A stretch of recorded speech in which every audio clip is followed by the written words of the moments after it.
Le petit restaurant de bord de route baignait sous la lumière tamisée d'un néon, contrastant avec l'obscurité infinie de l'autoroute rurale. À l'intérieur, l'odeur de frites grasses et de café fort se mêlait aux conversations feutrées. C'était le genre d'endroit où tout le monde connaissait tout le monde ou pensait le faire. Ce soir, cependant, une silhouette inhabituelle franchit les portes. Avant de continuer, n'oublie pas de t'abonner à la chaîne et de mettre un like. Au fait, de quelle ville nous regardes-tu? Écris-le dans les commentaires, ça nous intéresse. Mike Tyson, ancien champion du monde poids lourd, entra avec une assurance tranquille. Sa présence attira les regards, mais il n'était pas là pour impressionner. Il ne cherchait qu'un simple repas après un long trajet. Sans que Tyson ne le sache, dehors sur le parking, un groupe de motards avait remarqué son arrivée. Ce n'étaient pas de simples motards, ils faisaient partie d'un gang local dirigé par un homme nommé Daryl, un raciste notoire régnant par l'intimidation et la violence. Daryl et sa bande avaient passé la soirée à boire, en quête d'ennui. Lorsque Daryl aperçut Tyson entrer dans le restaurant, un sourire sinistre se dessina sur ses lèvres. Il ne reconnaissait pas l'ancien champion, et cela n'avait pas d'importance. Pour lui, Tyson n'était qu'un homme noir de plus qui devait être remis à sa place. Tyson s'installa dans une banquette, parcourant le menu avec la sérénité de quelqu'un habitué à la solitude. Le bruit des motards devenait de plus en plus fort dehors, leurs motos vrombissant avec agressivité. À l'intérieur, Lisa, la serveuse, s'approcha nerveusement. Elle avait déjà vu ces motards harceler des clients auparavant, et maintenant, elle craignait pour Tyson. Daryl et sa bande firent irruption dans le restaurant, leurs lourdes bottes résonnant sur le sol en linoléum. Ils s'éparpillèrent, occupant le comptoir et plusieurs tables voisines. Daryl croisa le regard de Tyson, une lueur prédatrice dans les yeux. Tyson, imperturbable, continua de manger. Son attitude calme n'avait pour effet que d'attiser la colère de Daryl. « T'as rien à faire ici », murmura Daryl, assez fort pour que Tyson l'entende. Lisa intervint, sa voix tremblante, demandant à Daryl de laisser Tyson tranquille. Daryl ricana mais obéit, pour l'instant. Cependant, lorsque Tyson termina son repas et se prépara à partir, Daryl fit signe à ses hommes.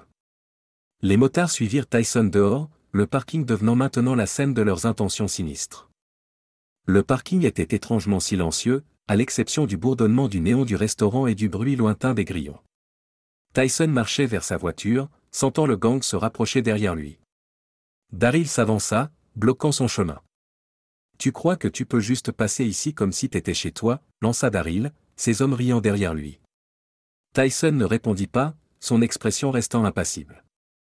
Daryl interpréta ce silence comme un défi.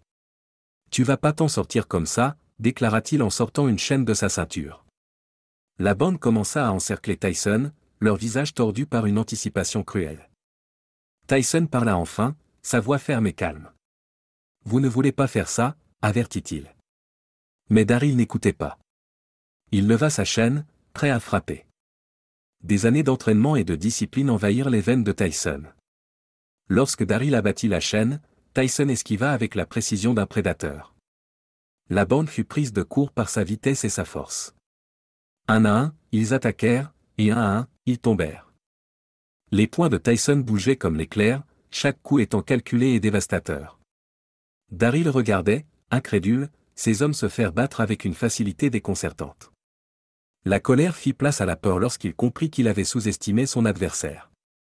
Dans un dernier acte de désespoir, Daryl se jeta sur Tyson avec un couteau. Tyson esquiva l'attaque, désarma Daryl d'un seul coup écrasant. Le chef du gang s'effondra au sol, gémissant de douleur. Le chaos s'éteignit, les motards autrefois menaçants maintenant dispersés et vaincus. Tyson se tenait au milieu des débris, son souffle régulier, son expression inchangée. Alors que le son des sirènes de police se rapprochait, les motards tentèrent de s'éclipser, leur bravade remplacée par la panique.